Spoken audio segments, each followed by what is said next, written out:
सूरज के अंदर हर second 62 crore ton hydrogen जलकर हीलियम में बदल रहे हैं। यह एनर्जी कितना ज़्यादा है इसका अंदाज़ा आप इस बात से लगा सकते हैं कि हिरोशिमा पर गिराए गए एटम बम जैसे 1 ट्रिलियन एटम बम को एक साथ फोड़ा जाए तब जाकर उतनी एनर्जी रिलीज हो सकती है। साइंटिस्ट का मानना है कि सूर्य भी अमर नहीं है, उसने भी अपने जीवन का आधा हिस्सा जी चुका है। पिछले करीब 4.6 करोड़ साल से लगातार जल रहा है और आने वाले 5 करोड़ सालों तक लगातार जलेगा। लेकिन सवाल ये है उसके बाद क्या होगा।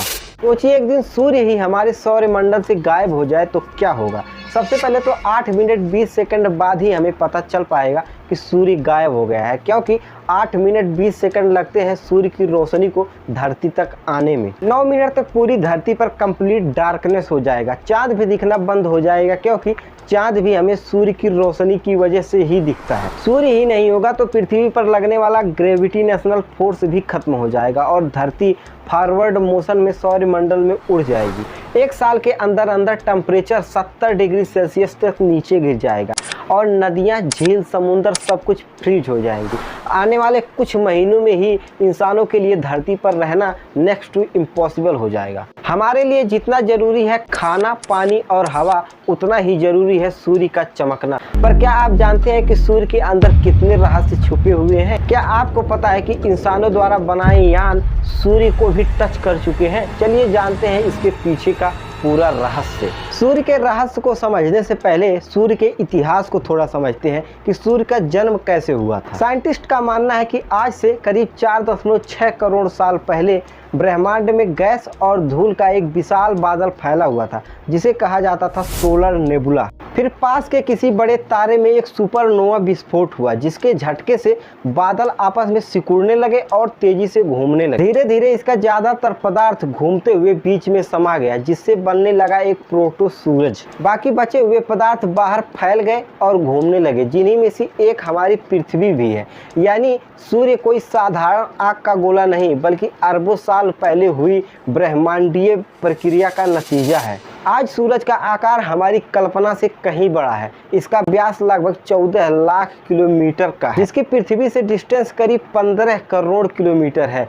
जिसी वजह से सूर्य की रोशनी को पृथ्वी तक आने में करीब 8 मिनट 20 सेकंड का समय लगता है। यानी जिस सूरज को हम देखते हैं वो 8 मिनट से ज़्यादा पुराना होता है। प्राचीन काल से ही लोग सूरज की ताकत और चमक को देखकर कई मान्यताएं बनाई। किसी ने इसे आग का गोला समझा तो किसी ने इसे देवता के रूप में देखा। लेकिन समय के साथ एक सवाल हमेशा अधूरा रहता था कि क्या सच में सूरज एक देवता है या फिर सिर्फ एक आग का गोला, या फिर इसके पीछे कोई गहरा राज छिपा हुआ है, जिसका पता अब साइंटिस्ट रिसर्च से चल रहा है। मॉडर्न समय में सूरज की अध्ययन की शुरुआत हुई साल 69 में, जब गैलीलियो और क्रिस्टोफर सीनन ने पहली बार टेलीस्कोप की मदद से सूर्य में सन स्पॉट देखे और उसे रिकॉर्ड किया, जिससे यह साबित हुआ कि सूर्य स्थिर नहीं है बल्कि वह भी गतिशील है। इसके बाद 18वीं, 19वीं और 20वीं सदी में भी नासा और यूएसएसआर ने सूर्य पर अध्ययन जारी रखा।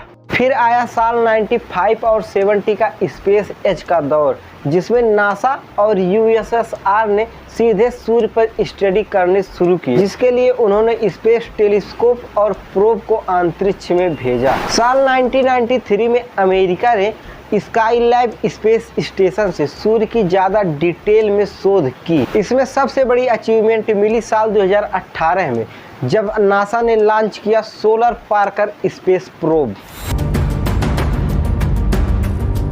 14 अप्रैल 2021 को इतिहास रचते हुए यह मिशन सूर्य के ऊपरी भाग में प्रवेश किया। इसी के साथ यह पहला मानव निर्मित यान बना जिसने सूर्य की सरफेस को टच किया हो। हाँ, सही सुना आपने, सूर्य ने ऐसे भी यान बनाए हैं जो सूर्य को भी टच कर चुके हैं।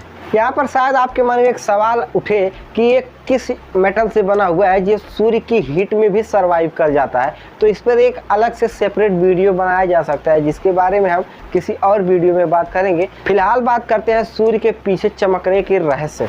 असल में सूर्य में कोई साधारण आग नहीं है, बल्कि ये हाइड्रोजन और हीलियम का एक विशाल गोला है, जिसका राज छुपा है इसकी सेंटर में। यहाँ का टेम्परेचर करीब 1.5 करोड़ डिग्री सेल्सियस होता है और प्रेशर इतना ज़्यादा कि हाइड्रोजन के परमाणु आपस में टकराकर जुड़ जाते हैं, जिसे कहा जाता है न्यूक्लियर फ्यूजन। जब हाइड्रोजन के कण हीलियम में बदलते हैं तो थोड़ा सा द्रव्यमान गायब हो जाता है, लेकिन वो मास नहीं खोता और रिलीज होती है शुद्ध एनर्जी। यही है आइंस्टाइन का मशहूर फार्मूला E=mc²। यानी सूरज के अंदर विशाल परमाणु भट्टी लगी है जो अरबों सालों से जल रही है और हमारी पृथ्वी की रोशनी दिए जा रही है, लेकिन ये भट्टी हमेशा नहीं जलेगी। जैसे इस सूर्य के अंदर मौजूद हाइड्रोजन ईंधन खत्म होने लगेगा, यह संतुलन बिगड़ जाएगा, सूर्य फूलकर और बड़ा हो जाएगा। साइंटिस्ट का मानना है कि सूर्य भी अमर नहीं है, उसने भी अपने जीवन का आधा हिस्सा जी चुका है। पिछले करीब 4.6 करोड़ साल से लगातार जल रहा है और आने वाले 5 करोड़ सालों तक लगातार जलेगा। उसका जन्म हुआ है, जीवन है, अंत होगा। बस फर्क इतना है कि उसका जीवन चक्र हम इंसानों की अपेक्षा अरबों गुना ज़्यादा है।